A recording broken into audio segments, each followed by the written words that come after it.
And at the end of the day, this is Scarlett's responsibility now. It is her responsibility to educate, her responsibility to engage with these communities that she's affected negatively. And the ball is 100% in her court. Welcome to Sound Original RuPaul's Drag Race Down Under the podcast. I'm your host, Justin Hill, and this is the podcast where we recap every episode of the biggest TV show in the world, the Sound Original series RuPaul's Drag Race Down Under. Now today I'm going to be recapping episode 5 of the show, and who better to help me out than the one and only Etcetera, Etcetera.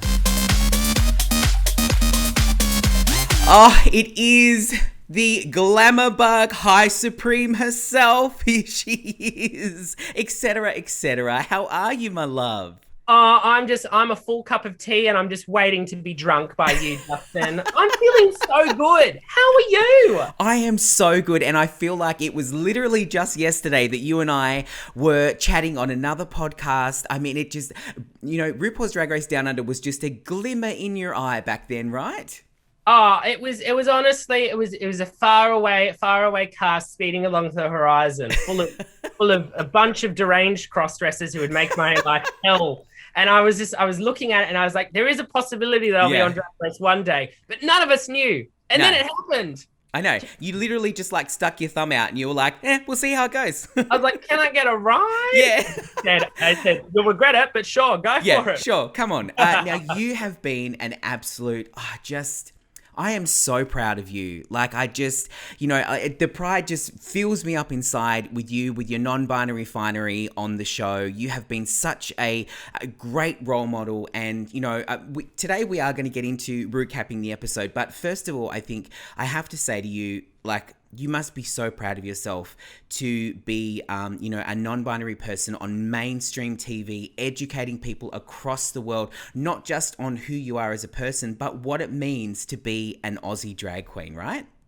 Absolutely. And I think the most important thing is that, yes, we've seen non-binary people on TV. We've seen Bimini, we've seen Ginny Lemon, we've seen, Shea Coulee and Bob the Drag Queen. We've seen amazing non-binary people represent on TV. But in Australia, I think it's so important. Australia has such a toxic gender culture where, men are seen as strong if they act a certain way and women are seen as beautiful if they act a certain way. And I just wanted to go on TV and show the world that, a non-binary person can be strong and beautiful and whatever the they want. Yes. Of course, at the end of the day, gender is literally something that if we want to, we can tear it apart and repurpose it to use in our own lives however we see fit.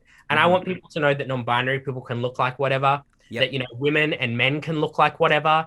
And being on TV and being able to say that and actually, for it to make the edit and for people to see it and people to respond to it and for it to generate conversation, I was so happy. I was so glad that was able to come to the forefront of the conversation.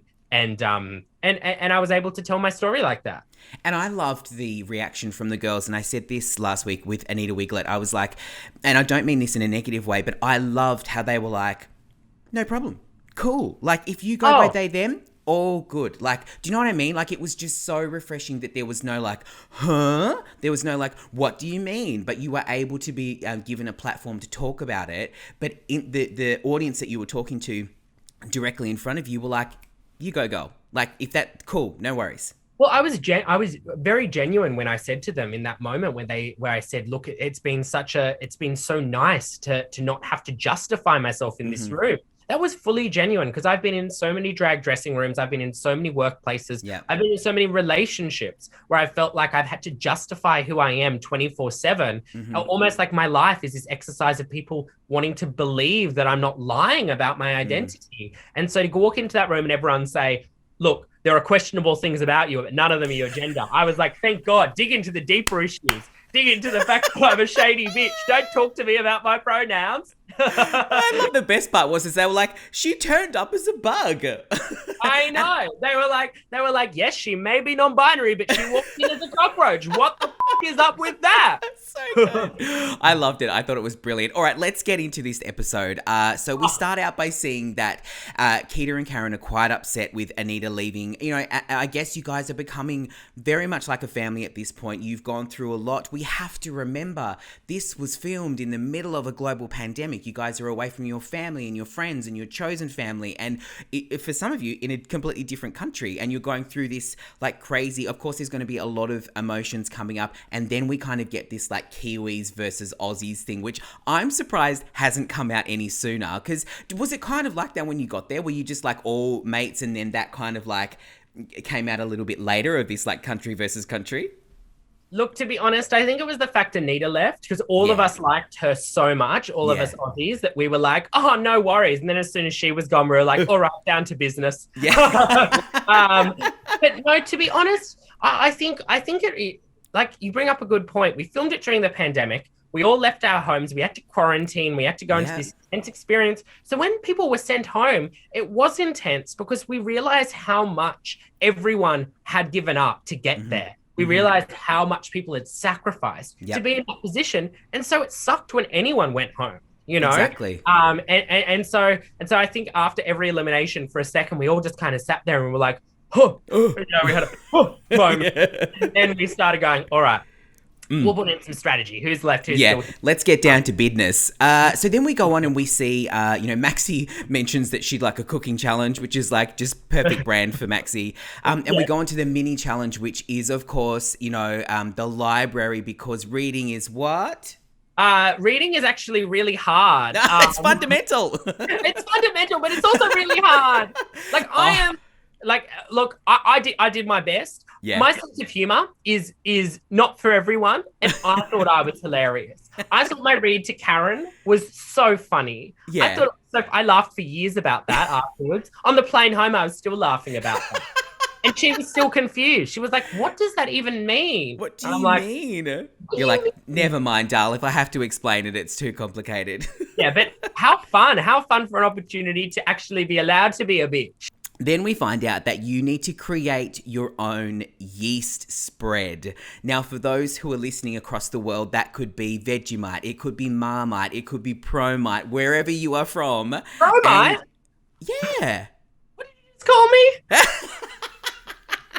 I can't even remember what country that one comes from, but it's super popular. And there's very much an art to eating things like Vegemite. Are you familiar with like lots of butter, little bit of Vegemite?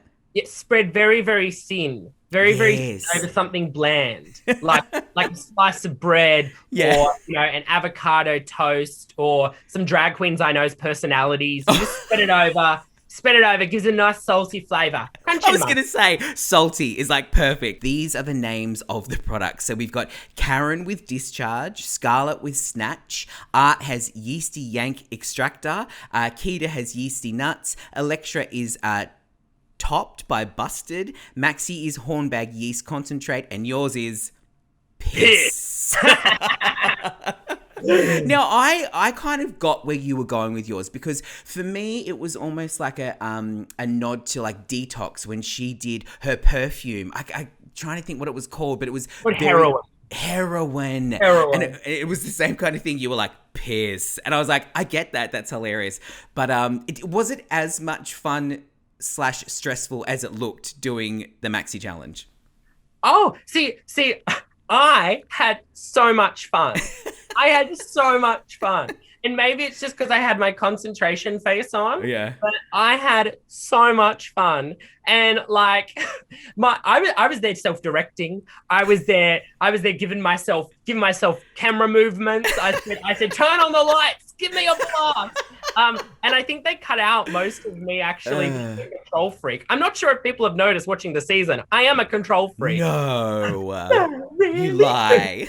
Yeah, so they cut out probably most of me being a control freak, but I had so much fun because it was right up my alley in terms of my sense of humor. Yeah. Like it really hit the head of those. I grew up watching like The Goodies and Monty Python and like all of these classic comedic references where they would just do something so gross, but push it to that point where it was like, oh my God, they're really doing that. And that's what I wanted to do. I wanted to take it back to Divine and Lee Bowery and drag queens who just did gross shit because they're crossies. They're cross dressers. Do some gross shit. I feel like you were such a great representative of the Australian slogan, the Australian isms on the show. Did you have a favorite? Was there one that you were just like busting to dish out on the show? I'm not sure if it made it in anywhere, but I kept saying frog in a sock. No, I don't think I've heard frog in a sock. No, frog in a sock is like, oh, she's going off like a frog. Oh, yeah. But I'm pretty sure, I don't think it made the edit, but that is a good one. Sad. I was saying it all the time when in confessionals when they were like, they're like, what do you think of so-and-so's performance? I was like, well, she was going off like a frog in a sock. I love that one because you just get an image of this little frog going, you know. Hilariously, Jojo Zaho said to me when I spoke to her in the first episode of this podcast that she was so glad they edited out the one saying that she kept saying, and that was, let's this pig. Oh, let's this pig. Yeah, that's another good one. I mean, I'm glad Art said I'm not here to spiders. Let's this pig. Frog in a sock. Oh, there's so many. And I think it just all comes down to the fact that that we just don't want to say how hot it is, so we invent other ways to say it's hot. Absolutely, definitely, or how good something is. How good something is. Yeah. Australian life is just extreme enough that we have to invent crazy ways to say it. We do. Yeah. Now, let's talk about this moment because it would be, remiss of me not to mention it, but you do have a moment in the workroom where Scarlett does address doing blackface. And, it's...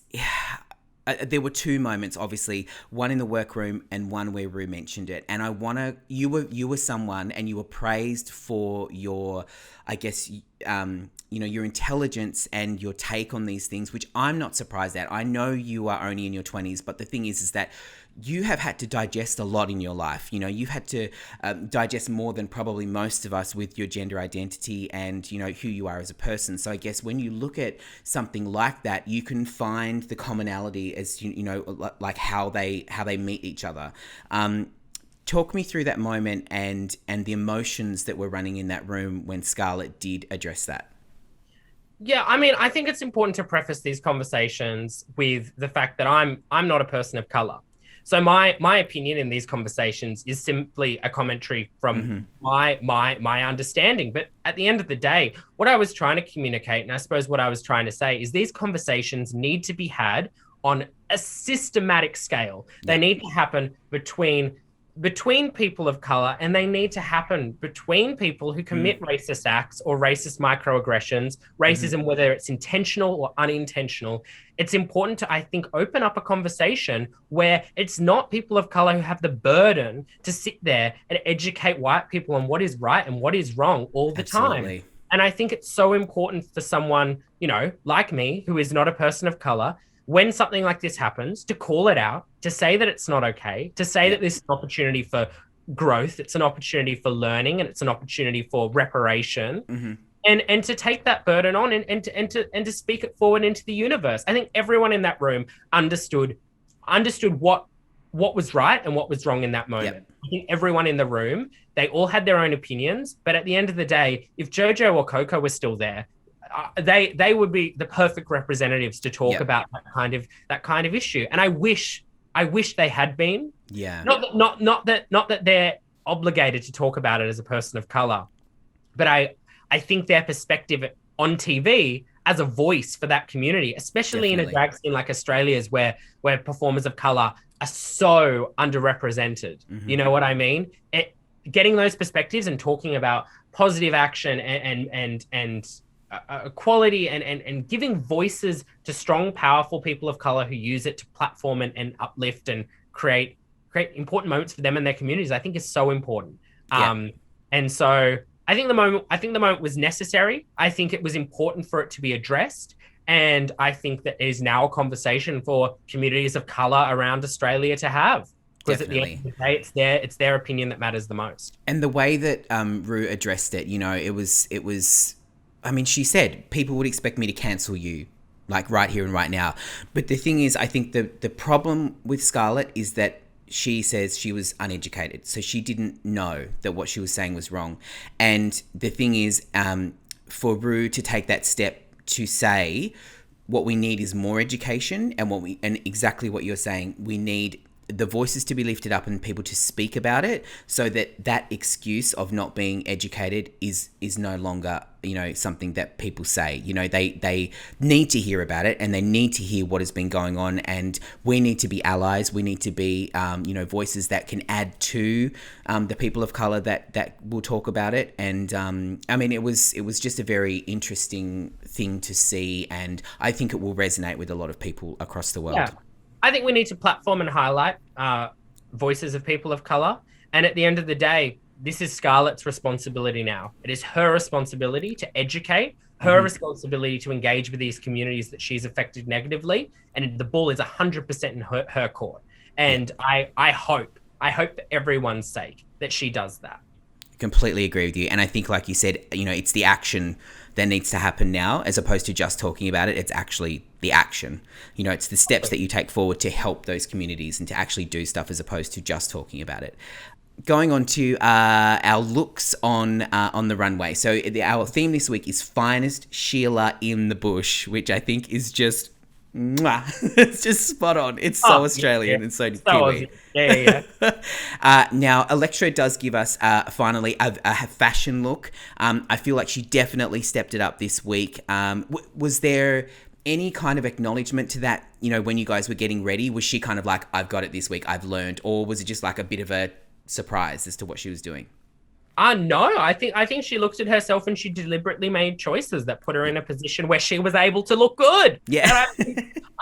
What you don't see in all the episodes, and what I feel like, and of course it's going to be edited out because it doesn't make good reality TV. It's when Scarlett and Etcetera and I and Art and I and all these conversations would happen between us, where we'd say, next time, just don't wear silver and gold jewelry. Next time, wear a different shoe.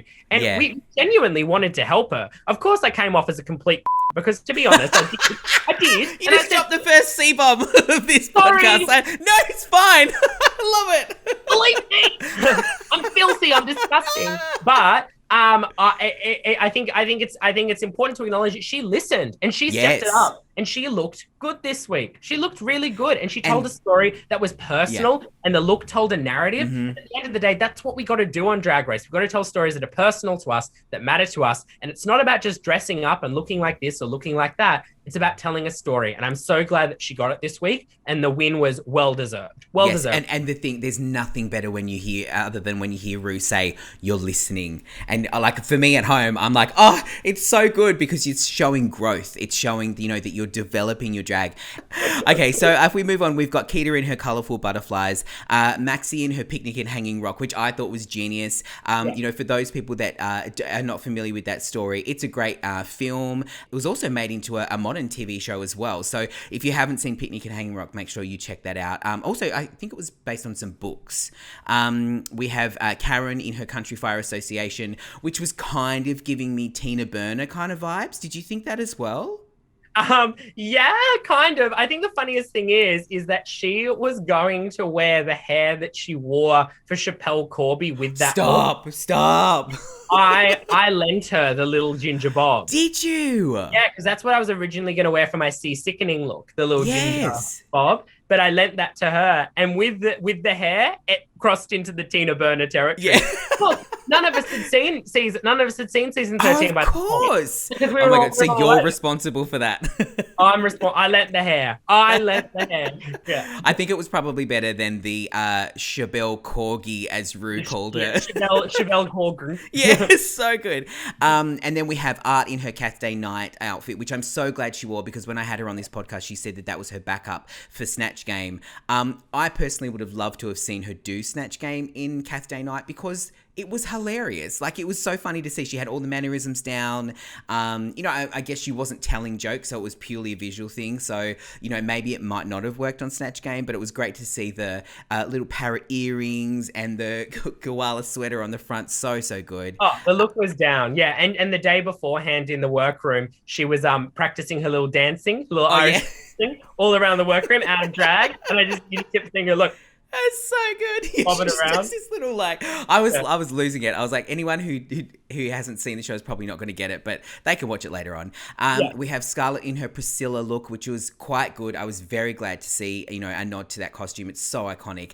And then yourself in your bushfires outfit. Now, I mean, talk about tell a story. You just came out and it was just visually so pleasing. You gave us a reveal. You gave us a reveal and then a reveal. Like you had a big reveal and a little reveal. Like I actually don't know if anyone's really done that before. If they've done a big and a small reveal in one costume. But how important was it for you to tell that story of what you were wearing on that day?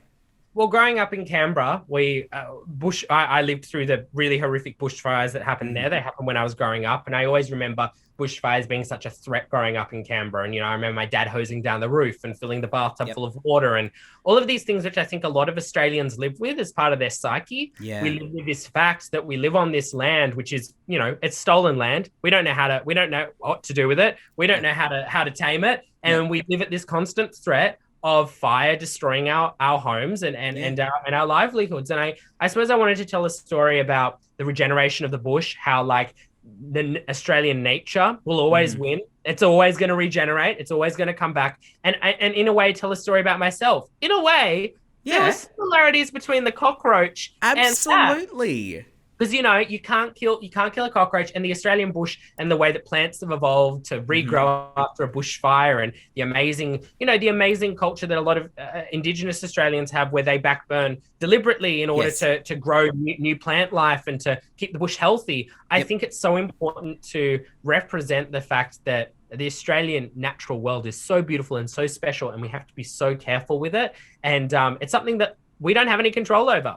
And I wanted to showcase the beauty of that. I mean, the coat, come on. The coat was a moment. It was just like there was just so many beautiful things to look at. But also, too, I feel like I agree with what you're saying. I feel like every Australian and a lot of people around the world have that image in our brains forever, where you'll see, a very charred area, but then you'll see something beautiful growing out of it. And it's almost like a bit of like relief, be it from a disaster or be it from, like controlled backburning or whatever it is. And I do think that tells your story beautifully. You are showing people around the world that you can grow beautifully from something that maybe wasn't the best time, or I almost feel like that little kind of sprig of flower essentially was you. I mean, it was Etcetera, coming out of you had like rising like a beautiful little flower out of the darkness. I was burnt out, but I didn't die. I was crystallized. I was reborn, a little bit of flower. Look, I love the outfit. It told a really amazing story. I was really glad I got to wear it. It was one of those outfits that I was like, I don't get to fucking wear this one. I'm so pissed. So I'm so glad that I got to wear it. And I think it turned out really nice. And I love my little red wig. My little red wig. Yeah, I thought it was gorge. Yeah, you guys go into the lip sync. So it's just such an iconic Australian song. Like I often don't sing along when the lip syncs happen because I'm so focused on what's going on. I could not help myself. I was like, and I was singing it from the start, like, not just the absolutely everybody bit. If you're not familiar with Vanessa Amorosi, get around her. She is like an iconic Australian. And I just, like, what a song for you to lip sync to, on Drag Race. You got an absolute cracker, right? When they told me you'll be lip syncing to absolutely everybody, I said, I do not care the outcome of this thing. Because I will get, like, I perform that song. That's the song at the end of the night where they're like, play one more song. Yeah, and you're like, okay. Yeah, let's do it. Yeah. And getting to perform it with Maxi as well, like potentially the campest bitch ever. Like, honestly, it was a dream. And I'll say this to everyone. I got sent home by a legend. Maxi Shield won that lip sync and she sent me home, and she is a legend. And if I see anyone saying anything about her, I will personally hunt you down and I'll shit your bed. Etcetera is coming for you if you say that she was robbed. Have fun. Like, getting to lip sync like that. And Maxi and I, before we went out, we said, let's just have fun with this. Yeah. Let's just have fun with this. And we did. We had so much fun. And I think it comes through.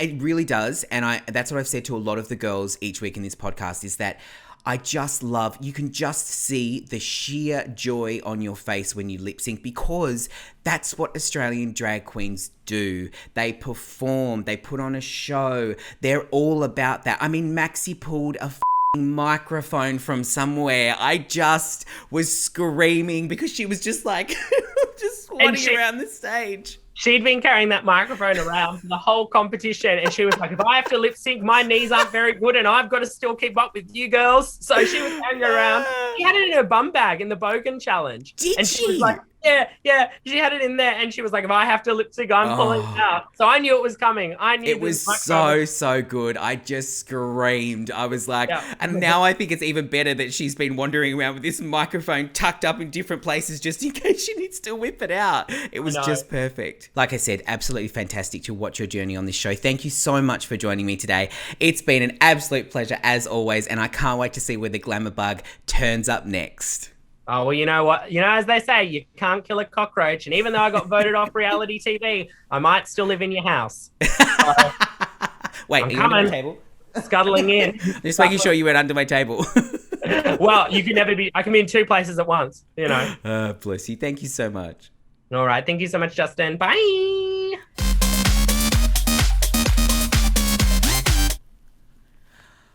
Yes, welcome to the part of the podcast that we are completely unqualified to do, and that is judging drag queens on their makeup. Have you ever tried to cut a crease? Have you ever tried to block an eyebrow? Have I? I've tried, but I've not done it very successfully. But each week on the podcast, we do check out the drag queen's makeup and looks, and we hand out the award for the best makeup called Beat of the Week. Let's get into it. Beat of the Week. Now, this week, the Beat of the Week award has to go to the one and only Etcetera. I mean, she really, really listened to what the judges were saying to her. She listened to what the other drag queens were telling her, as Etcetera said. She really did elevate her look this week. Her makeup looked fantastic. I loved what she did with her hair, painting it on, just thinking about how she can deliver something really different that makes you look at her and go, oh wow, I love what you've done. Like, it looks fantastic. So Etcetera, congratulations. You did a fantastic job. Really, really loved the way that you did your makeup and your look this week. So congratulations, you are our Beat of the Week. Yes, welcome everyone. It is the part of the podcast where we get inspirational. Please, everyone, take a seat, hold each other's hands. Now, every week we do look at the word of Ru, because RuPaul is one of the most inspirational people that we know. She is dishing it out like candy on RuPaul's Drag Race, and also in her books, on the big screen, on the small screen. So every week we have a look at an inspirational saying that Mama Ru has given us. And this week's is, you've got to find your tribe. Now, I love that in particular because speaking to Etcetera this week, we know how important it is that you do need to find those people that you surround yourself with that are going to love you unconditionally and be there for you when you need them. We don't always all have the family, you know, that we grew up with. Sometimes we do need to find our new tribe. So get those people, keep them close, give them a hug, and love them with your entire heart. Oh, look at me. I sound inspirational. Well, that is it for another episode. Thank you so much for joining me to recap the latest episode of the Stan original series, RuPaul's Drag Race Down Under. And a big thank you to Etcetera for joining me. I love seeing their journey on our TV. Don't forget, you can subscribe to the podcast and follow me on social media at @just_Hill. And guys, my DMs are always open because I love to talk about this show and you will not shut me up. If you want to tell me what you're loving, what you're hating, what you think is going to happen next, because can we even pick it at this stage? This is getting so good. That is it for this week. We're going to be here the same time, same place next week. And don't forget, you can watch a new episode of the Stan original series, RuPaul's Drag Race Down Under, every Saturday only on Stan.